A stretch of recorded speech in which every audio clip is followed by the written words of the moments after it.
नवऱ्याने पत्नीच्या डोक्यात वीट घालून का ठार केले? कोल्हापूरमधील धक्कादायक घटना.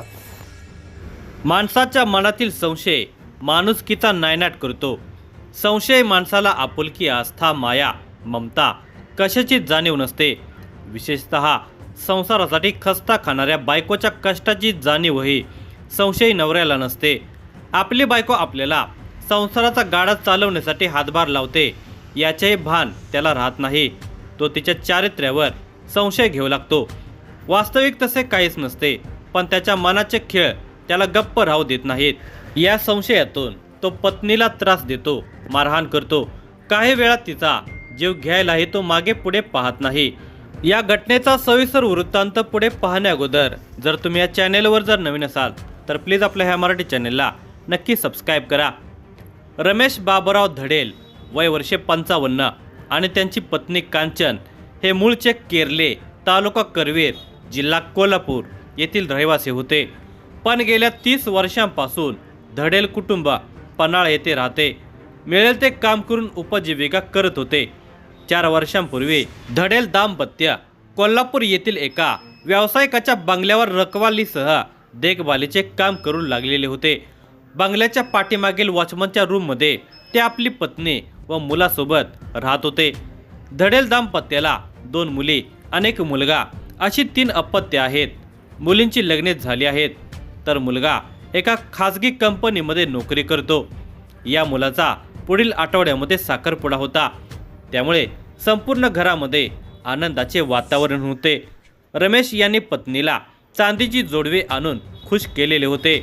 घरामध्ये चांगले उत्साहाचे वातावरण होते. सर्वत्र आनंदी आनंद होता. धडेल दाम्पत्य वर करणी खुश वाटत असलं तरी सगळंच काही अलबेल नव्हतं. कारण रमेश हा पत्नीवर चारित्र्याचा संशय घेत असे. तो चारित्र्याचा संशय घेत असल्यामुळे पती पत्नीमध्ये वाद होत होता. अगदी महिन्यापूर्वीच रमेशने कांचनला दरवाजा बंद करून जीवे मारण्याचा प्रयत्न केलेला होता, परंतु तिथे असणाऱ्या एका लहान मुलीने बंद दरवाजा उघडून रमेशच्या मुलाला ही बाब सांगितली होती. त्यावेळी रमेश विरुद्ध पोलीस ठाण्यामध्ये तक्रार करायचे असे ठरलेले होते. आपल्या विरुद्ध पोलीस ठाण्यामध्ये तक्रार होणार म्हटल्यावर रमेशने सर्वांची हात जोडून माफी मागितली होती. पोलीस ठाण्यात तक्रार देऊ नका अशी विनंती केली असल्यामुळे या प्रकरणावर पडदा पडला होता. यानंतर वातावरण निवळले. महिन्याभरातच मुलाच्या लग्नाची चर्चा सुरू झाली. साखरपुडा लवकरच होणार होता.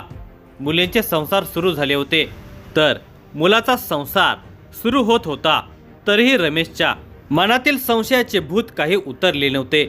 बुधवार दिनांक 4 फेब्रुवारी 2026 रोजी सायंकाळी 4:30 वाजता रमेशने कांचनला सांगितले की आज संध्याकाळी बंगल्याचे मालक येणार आहेत, तेव्हा आपणाला बंगल्याचे टेरेस स्वच्छ करून ठेवायचे आहे.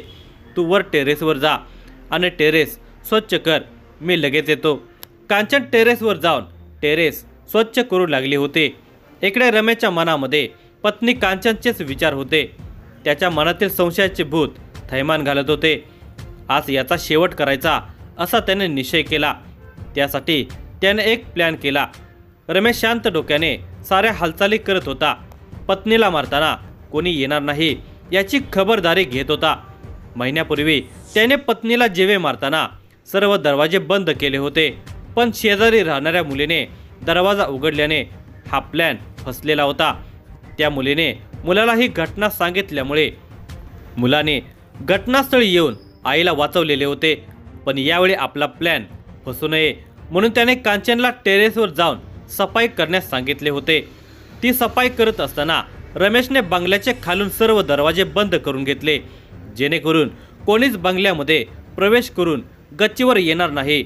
सर्व दरवाजे बंद करून झाल्यावर तो गच्चीवर गेला. कांचन शांतपणे सफाई करत होती.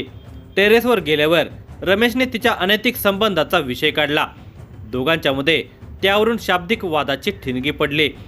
हळूहळू वाद वाढत गेला. वाद इतका वाढला की रमेश रागाने ओरडू लागला. त्या रागाच्या भरामध्ये रमेशने कांचनचे डोके टेरेसच्या भिंतीवर आपटले.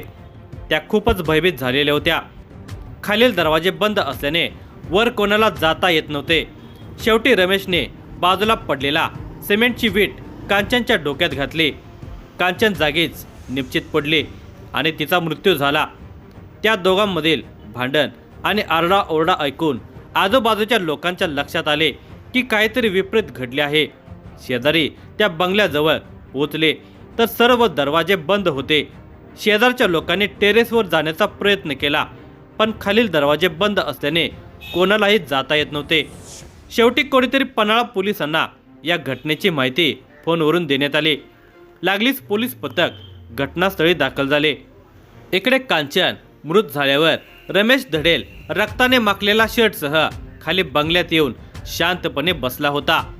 शांत बसलेल्या संशयिताला पन्हाळा पोलिसांनी ताब्यात घेतले असून रमेशच्या विरोधामध्ये खुनाच्या गुन्ह्याची नोंद करण्यात आली आहे.